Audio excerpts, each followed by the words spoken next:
UP के महोबा में एक लड़की का बलात्कार हुआ था और टेंट वालों ने ही किया था और उसमें आपने मौत की सजा सुनाई थी।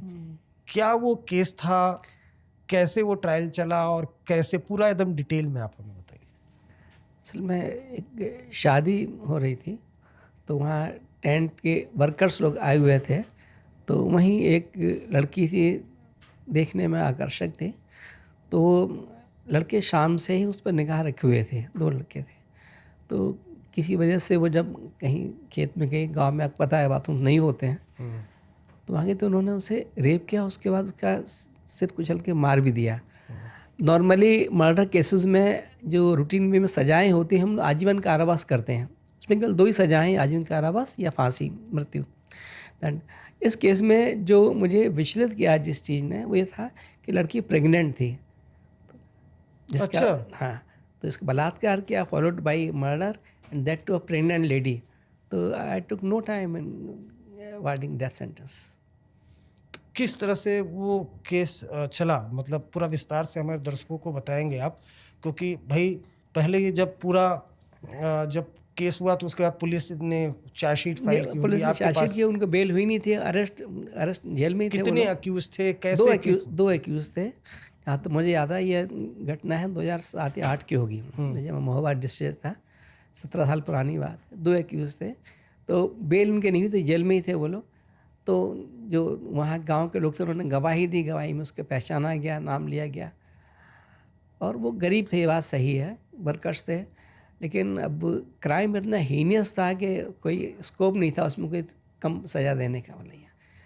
तो ट्रायल का आपको प्रोसीजर पता ही, गवाही देती है, उसके बाद हम लोग जिरह होती है, सजा सुना देते हैं। तो नथिंग पिक्यूलर अबाउट दैट, मतलब एक्सेप्ट दैट कि it was a heinous crime. नहीं, तो जब आप मौत की मतलब जब ये मौत की सज़ा सुनाने के एक दिन पहले या कुछ सोच रहे होते हैं, ये क्या देखिए, ये आपने बड़ा रेलिवेंट क्वेश्चन पूछा है। जब भी ट्रायल हम लोग सुनते हैं, मर्डर के खास तौर ट्रायल सुनते हैं, मैं एज ए ट्रायल जज बता रहा हूँ, तो कम से कम 15-20 दिन तक लगातार माइंड में घूमता रहता है कि कैसे किया होगा उसने, कैसे कहाँ से मारा होगा, कैसे किया होगा, चाकू कहाँ होगा या बंदूक कहाँ लगाई होगी, माइंड में घूमते रहते हैं सीन। हम लोग जो है जैसे कहते हैं ना कि इनेक्ट करते रहते हैं माइंड में, और ख़ास तौर से जब बिल्कुल कन्विंस हो जाते हैं कि यही रहा होगा, तभी हम लोग सजा करते हैं। ऐसा कई बार हुआ कि बॉर्डर लाइन मामला था, लगा कि ये आदमी हो सकता है, तो फिर उसे छोड़ देते हैं। सज़ा वहीं होती है जहाँ बिल्कुल हम 200% सुनिश्चित होते हैं कि इसी ने मर्डर किया होगा। और जब डेथ सेंटेंस देनी होती है तो उससे पहले तो 1 हफ्ते पहले से मन में बड़ा विचलन की भावना आती है कि आकर जीवन देने वाला भगवान है, हम लोग कौन है। तो बड़ा अंदर से विचलन होता है, मन में बड़ा झंझावात चलता रहता है, और देने के बाद तो और ज़्यादा ऐसा लगता है जैसे हम अकेले पड़ गए। जब भी फांसी सुनाई जाती है तो एक साथ सारी भीड़ आ जाती है, and everybody feel sympathetic towards accused कि ऐसे फांसी हो गई, मतलब सब देखने लगते हैं, तो हम लगता है कि हमने कोई गलत तो नहीं करते, हम अकेले पड़ गए मतलब उधर यार। लेकिन बाद में लगता नहीं, हमारा काम ही ऐसा है कहीं ना कहीं। तो ये फीलिंग जो आती है, इसके लिए बहुत ज़्यादा ब्रूडिंग करनी पड़ती है, माइंड में बहुत विचार करने पड़ते हैं, साझ देना बहुत, इसलिए इसे रेयरेस्ट ऑफ रेयर कहा भी जाता है, मतलब इसको इसे बहुत कम केस में दिया जाता है, रेयरेस्ट ऑफ द रेयर। मतलब तो ये जो फांसी की जो आपने सुनाई, तो जो ऑर्डर आता है उसमें लिखते भी हैं जज कि क्यों, किस लिए, जैसे आपने बताया उसमें कारण देते हैं हम लोग कारण ये देते हैं कि देखिए इसने इस तारीख को इतने बजे इसकी हत्या कारित की। फिर उसके बाद रीजन अलग से देते हैं फांसी के लेके, चूँकि ये असहाय लड़की थी, दोनों ने उसे घेर के उसका बलात्कार किया और उसके बाद छोड़ देते कोई बात नहीं, लेकिन उसके बाद उसकी नींद से कुचल के हत्या की, और वो प्रेग्नेंट थी, तो ऐसे में 2 हत्याएँ की इन्होंने। तो ऐसे में ये नृशंस हत्याकांड गंभीर अपराध है, इसमें फांसी के अलावा ये रेयरेस्ट ऑफ रेयर केस मानते हुए मैं ऐसे मृत्युदंड से दंडित करता हूँ। ये सबसे ख़राब लगता है कि उसमें हमें उस वकील मुलजिम से पूछना पड़ता है कि तुम्हारे पास इलाहाबाद का वकील है। अब जैसे हम फांसी दे रहे हैं, उसी से पूछें कि तुम्हारे पास इलाहाबाद में हाईकोर्ट में वकील है कि नहीं है, तो कैसा लगेगा तुझे, मतलब जिसको सुना रहे हो। लेकिन बट ये पार्ट ऑफ द गेम है, मतलब। अच्छा, तो वो डिस्ट्रिक्ट जज में रहते हुए आपने डिस्ट्रिक्ट, तो फिर आगे फॉलो किया था, आपको पता किया था? नहीं, पता नहीं किया था फॉलो, ये हाई कोर्ट जाके कंफर्म हुआ नहीं पता। हाई कोर्ट में नॉर्मली क्या होता है कि जहाँ सर्कमस्टेंशियल एविडेंस केस होता है, वहाँ पर इसे ये माना जाता है कि ये फांसी देना सुरक्षित नहीं है। परिस्थिति सर्कमस्टेंशियल एविडेंस उसे कहते हैं जहाँ जैसे ए ने बी को मारा, आपने देख लिया, ये तो डायरेक्ट एविडेंस केस हो गया।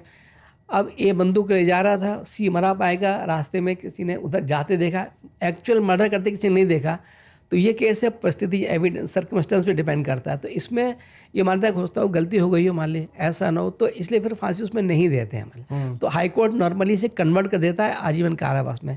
मुझे इस केस का नहीं पता है कि इसमें कन्वर्ट किया कि नहीं किया, एक सामान्यतः आजीवन कारावास में कन्वर्ट कर देते हैं।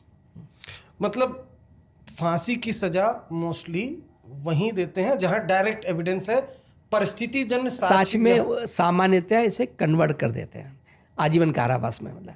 अच्छा, वो भी फांसी के बराबर हुआ, जिंदगी में आप जिंदगी भर जेल में रहना है। तो जरा 17 साल पीछे जाइए, जी। महोबा आप बैठे हुए हैं जी। कोर्ट परिसर, चूंकि वहाँ तो छोटे छोटे होते होंगे, तो दो जो आरोपी हैं वो खड़े हैं। तो एक दिन पहले जब आप आ रहे होंगे जज की कुर्सी पे, तो क्या सोच के आ रहे थे, क्योंकि तब तक तो तय हो गया था अगर कुछ हाँ, याद है? माइंड में ये देखिए ऐसा है कि जो हम लोग फैसला सुनाते हैं तो वो फैसला मन में पहले ही हो चुका होता है, मन में सोच चुके होते हैं, उसे केवल लिखाना वाला रहता है। तो माइंड में जब हर तरह से हम कन्विंस हो गए कि इसमें ये करना है, तो फिर उसके बाद फिर अनिश्चितता की बात ख़त्म हो जाती है। फिर तो कोर्ट में जाना है। फिर उस दिन हम लोग नॉर्मली और कोई केस नहीं सुनते हैं, जहाँ तक इसमें तारीख देते हैं ताकि बाकी लोग चले जाएं, क्राउड कम रहे मतलब, क्योंकि ये गंभीरतम मामला है ना, रेयरेस्ट ऑफ रेयर केस है, तो इसको पूरी सीरियसनेस से ही सुनते हैं इसको। तो जब हम आ रहे थे तो नेचुरली हमारे सरकारी वकील डीजीसी थे, श्री मुरारीलाल अग्रवाल जी डीजीसी थे। और नॉर्मली डेथ ऐसे केस में डेथ के लिए सरकारी वकील बहुत ज़्यादा इंसिस्ट नहीं करते हैं, क्योंकि ये ख़राब तो लगता है नहीं किसी का जीवन लेना हमारे लिए, है ना। लेकिन वो थे, बाकी डिफेंस से वकील थे, बहुत सारी भीड़ हो गई थी, काफ़ी लोग थे, क्योंकि उन्हें पता था कि जजमेंट होने जा रहा है और सम ऑफ देम एक्सपेक्टेड कि इसमें कुछ दूसरा भी हो सकता है। तो बट सुनाया, उसके बाद सुनाने के बाद खुद को भी बड़ा ख्याल, जल्दी से साइन करके हम लोग चैम्बर में आ जाते हैं कि अंदर एक फीलिंग होती है इस तरह की कि ये देखिए ज़िंदगी में जज बहुत लोग होते हैं, बहुत कम लोग हैं जो मतलब फांसी सजा भी सुनाते हैं। अच्छा, हाँ, पूरी सर्विस लोग रिटायर हो जाते हैं, साथ नहीं सुनाते हैं। मैं भी नहीं सुनाता, कोई शौक नहीं, अच्छी बात नहीं है मतलब। लेकिन जहाँ केस के तथ्य और फैक्ट्स ऐसे लगे जिन्हें कि वारंटेड डेथ पेनल्टी, तो फिर न देना भी तो नाइंसाफ़ी है मतलब। तो क्या मतलब मेरे सामने लड़की का चेहरा और उसके बच्चे का चेहरा घूम रहा था, फीटस में था बच्चा, तो फिर अच्छा, तो मतलब आपके जहन में ये हमने माइंड में ये सब तो घूमता रहता है